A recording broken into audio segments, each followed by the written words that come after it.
It is Friday, 24th of July, 2026. My name is Francisco Gaffney, and this is my daily streaming all about governance, risk, compliance, and advisory boards.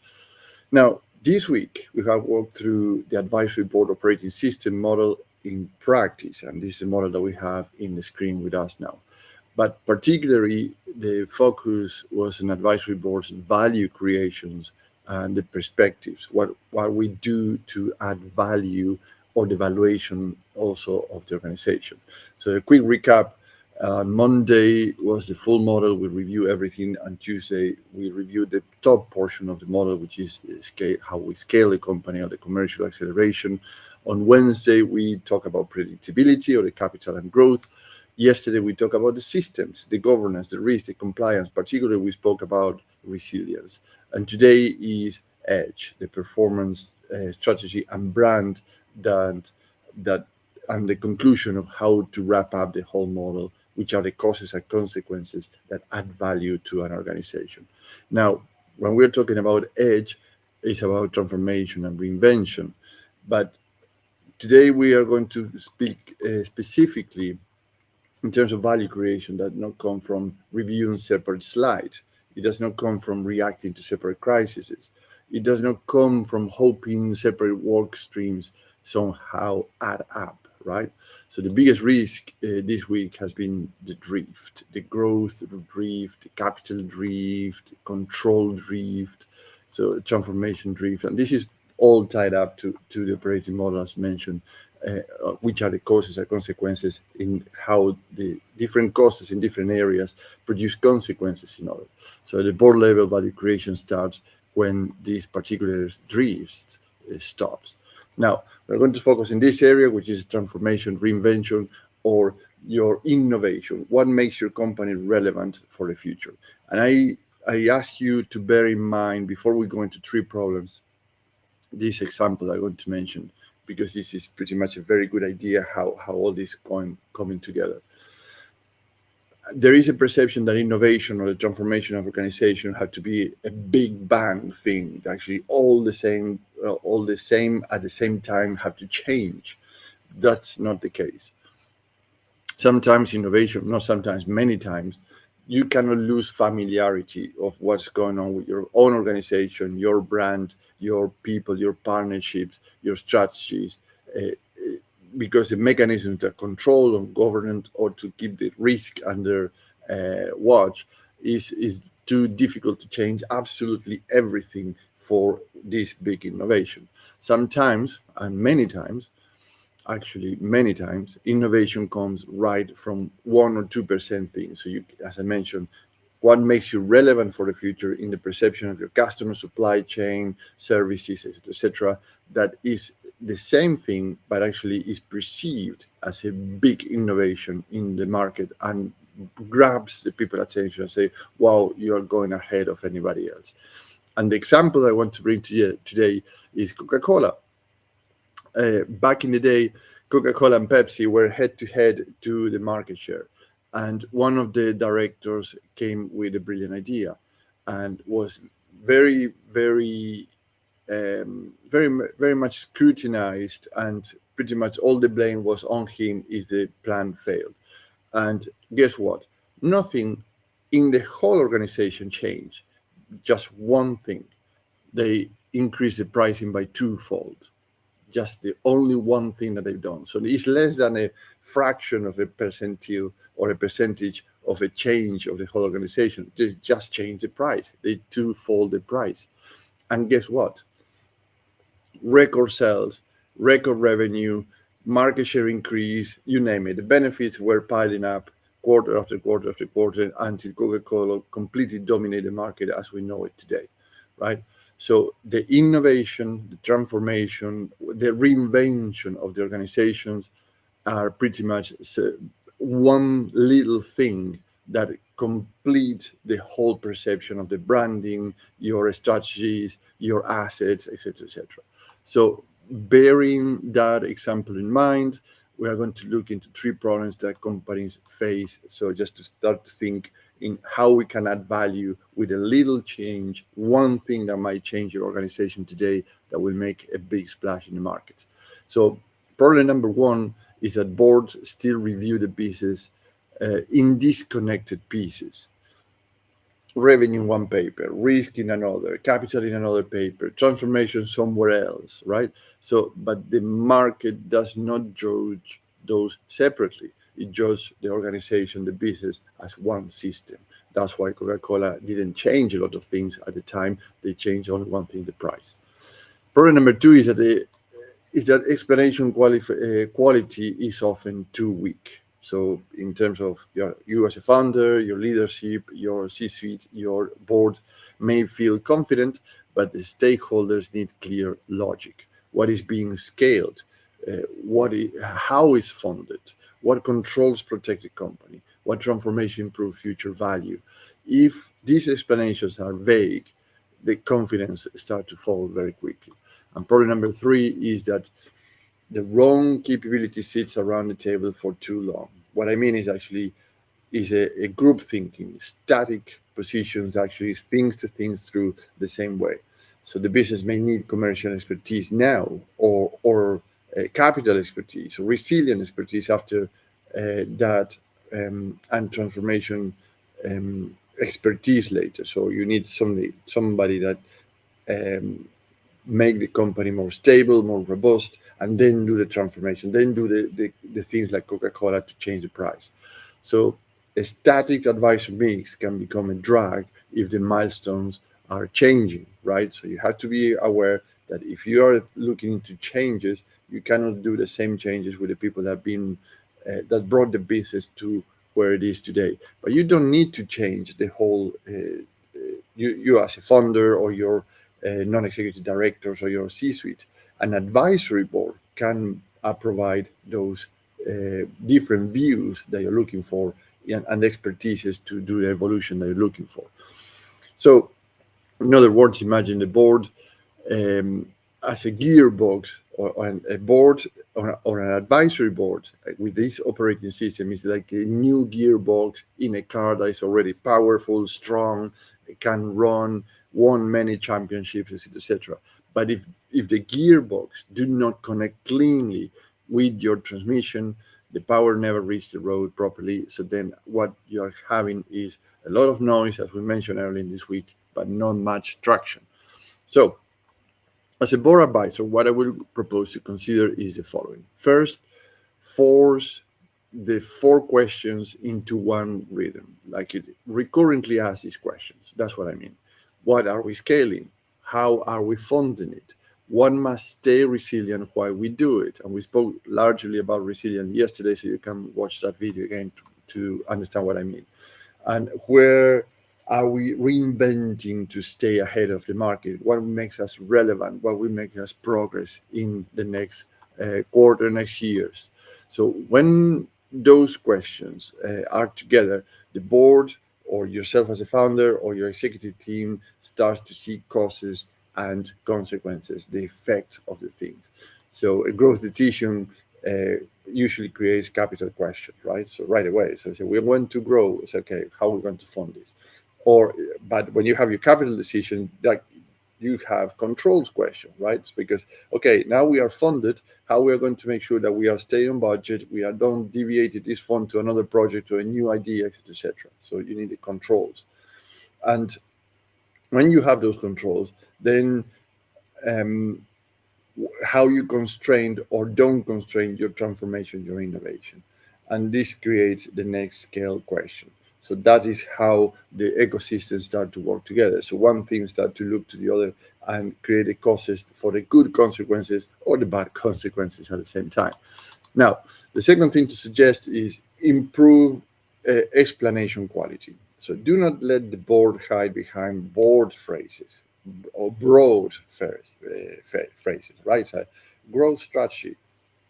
Yeah, but explain that. What is the evidence that we look for that? Or a capital plan? Sure, capital should be engineered, designed, right? So the capital plan, capital stack that we mentioned earlier in this week too, is have to be engineered, have to be designed. So it's not just a broad conversation, had to be very specific, and that takes brains. And risk management or transformation, so all these broad terms, you have to bring into a very clear explanation, a very clear evidence and proof of what you're trying to do, how to do it. So questions that will are useful in this stage is what decisions is needed, what evidence supports it, what will prove us wrong. Yes, you have to go to the other side. So what are you, the devil's advocate, as I call it, who owns this next step, accountability, who changed by the next meeting or what changes by the next meeting. So all these things are very uncomfortable questions. They are not pleasing at all. But if you are looking into do these kind of big changes in the organization, you have to ask this question. And sometimes all these answers are one single thing, like in Coca-Cola case, increase the price twofold. But I can assure you that that was not a random decision. I can assure you that was a very, very well studied proposal and very challenging at the same time because it required the full board approval to do that. And obviously, there was an accountable person, so was somebody was 100% responsible for that. So pretty much his job and reputation was in the line if something went wrong. Now, the third thing to suggest is match capability to the milestones. And this is where the people are the adequate and more specific expertise and relevances to the changes or the things that you're going to do or the milestones. So if the business is facing scaling issues, so bring experts in terms of brand, people, and partnership capabilities, how you distribute your business, how you bring a better set of sales teams, operating teams, etc., etc. And obviously how your brand is going to perceive in the market. If the business is facing predictability issues, so bring experts in terms of revenue, capital raising, and asset capability. So assets, I mean, for example, intellectual property. Companies in the 70s were pretty much asset driven. 70% were physical assets. Now is more virtual assets or intangible assets. So it's intellectual property, processes, system, network of distribution, data sets, etc., etc. All that can be intellectual property, trademark, etc., etc. So bring experts in that areas to make sure that you have that predictability in your company. If the business is facing issues like in the systems, who are the experts in cybersecurity, in resilience, governance, risk, compliance, and all these capabilities help you to put these things together. And if the business is facing, as I mentioned, your next step in terms of transforming the business, your innovation, your relevancy into the market, that require experts in strategy, transformation, performance capabilities. So that's why an advisory board is very useful, because avoids treating every problem as a permanent staffing problem. It's an advisory board. It's not yourself as a founder. It's not your executive team. It's not your non-executive directors. It's an advisory board, and avoids carrying the wrong expertise for too long. This is a wonderful capacity of the advisory boards. It gives the company more flexibility to match the work in front of the company, not to bring more weight to the company. So a good advisory board will ask questions like this. Growth is being discussed without the capital consequences. So which are the capital consequences of this growth? Or transformation is being discussed, but without control consequences, right? So which are the consequences of this transformation? Or the board might be reviewing activity, but not yet governing the full value creation system or the system that creates value for the organization. So remember, this week, our focus is how we create value. And through these processes and these questions, we start to see where the value sits and how we recover this value to make the company more valuable. Yeah, it sounds like a tongue twister, but actually is very useful. It's very useful. That is why this type of challenges changes the conversation. And as I mentioned, they are not very pleasant. They are not very nice to have conversations, but the value that creates is tenfold the discomfort. I would highly suggest and recommend to go through these processes. So What do you gain working with me? Three things: outcomes, differentiators, and risk reductions. The outcome is one operating system for value creation. So scale, capital, resilience, reinvention start supporting each other instead of fighting to each other. So you have to the whole operating system working together towards a value of the organization. The differentiator is, as I mentioned, a rotating international advisory board built around the milestones. The ones that you choose are the most important. The board gets specialist capability faster than hiring one executive with a lower overhead than a big consulting firm and no talent locked in because we can change members every 6 months. So, and the risk reduction is a capability mismatch.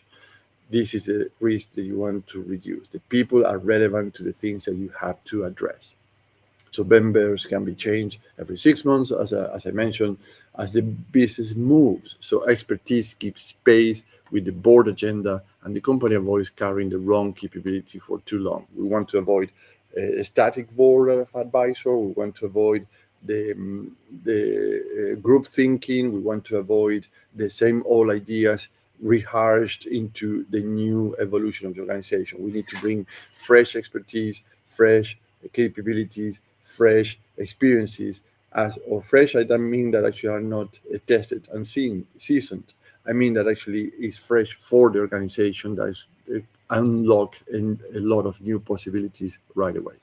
Now, one action you can take home today and is very easy to do in 30 minutes or less. Well, easy is a way to say, but actually is a very good starting point.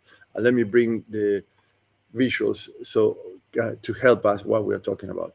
And this is the value creation review and what it does. Well, this is before your next meeting in terms of how we're going to increase the value of the organization.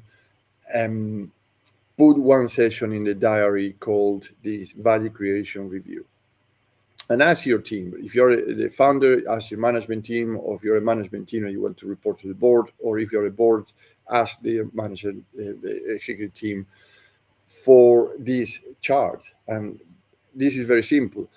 Put the present growth, capital controls, and transformation in one page with one set underneath of the board decisions that you're looking for.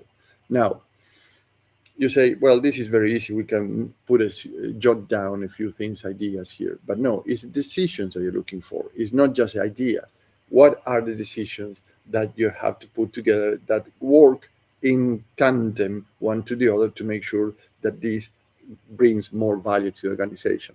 Now, if these decisions you cannot put them together in a way that actually work in tandem to each other, so the causes create consequences on the other column that actually brings value to your organization, then your system to create value to your organization is still fragmented. Unfortunately, that's the reality. But once you start to do these kind of exercises, you start to understand where the fragmentation is, which is a great news, and then you can start to address issues that brings real value to the organization. Now, let's pause it here for today and reconvene next week, because I think that next week we're going to bring a new topic. I'm going to decide it over the weekend, but I'm going to announce it on Sunday. So if you're a founder, a chair, a non-executive director, a C-suite, and you want an international advisory board to help your organization implement this model in practice, build capabilities around the milestones in front of your company, and do it faster than hire one executive without the overhead of a large consultancy firm, let's have a 30-minute chat so I can understand where you're coming from, where you are, where you want to go, and how we can help. Have a great day and fantastic week.